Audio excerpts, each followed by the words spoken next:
আকাশের গতি একদম সুবিধার না। এখন যদি বৃষ্টি নামে সবাই একদম ভিজে যাব আমরা।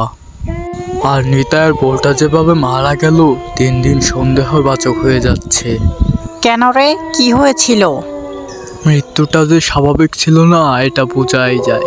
কি নিয়ে যেন স্বামীর সাথে ঝগড়া লেগেছিল, পরে আবার ঠিকও হয়ে গেছিল। তারপর সে ধান সিদ্ধ করতে বসে, তারপর উনুনের আগুন তার গায়ের ভিতর লেগে যায়। কিছু বোঝার আগেই সে দাও দাও করে পড়ছিল। ওই সময় তার চিৎকারে সমস্ত বাড়ি কেঁপে উঠেছিল। তারপর নিতাইয়ের চোখে সেই ঘটনাটি পড়ে তাড়াহুড়া করে এক কলসি পানি তার স্ত্রীর দিকে ছুঁড়ে দেয়, কিন্তু তখন অনেক দেরি হয়ে গেছে। আগুন ছড়িয়ে গেছে গোটা শরীরে।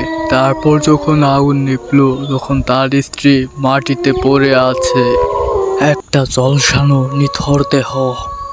আর শুনেছি মৃত্যুর আগ মুহূর্তে সে চিৎকার করে বলেছিল,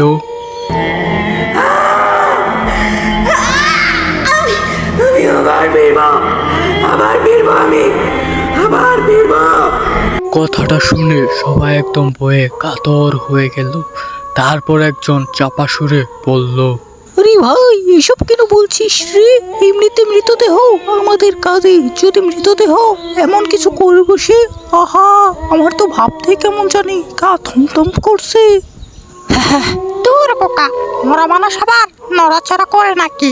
হ্যাঁ বোকা, আমার কথা শোনোই, এটা মরা লাশ, এটা দেখে বইবার কিছুই নেই। তবুও বই তো লাগেই, পুরা শরীর দেখতে যেন গা একদম থমথম করে।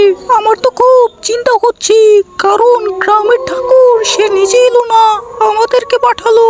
শুধু চিন্তা করতেছি কোনো বিপদ যেন আমাদের না হই। আরে তোমরা ভয় পেও না, হরিবল হরিবল করে চলো, কিচ্ছু হবে না আমাদের।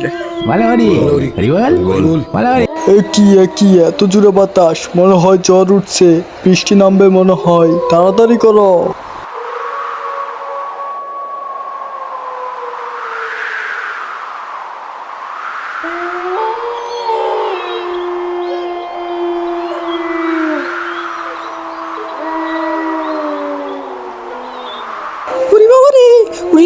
কে কোথায় আছো?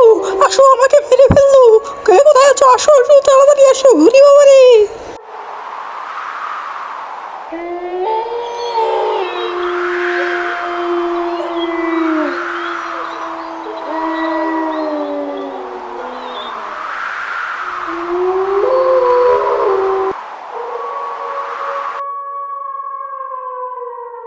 আমি তখনই বলেছিলাম এত রাতে এখানে না আসতে। এখন হলো তো ভূতের ভয়, আমাকে যে কোনো মূল্যে এখান থেকে পালাতে হবে।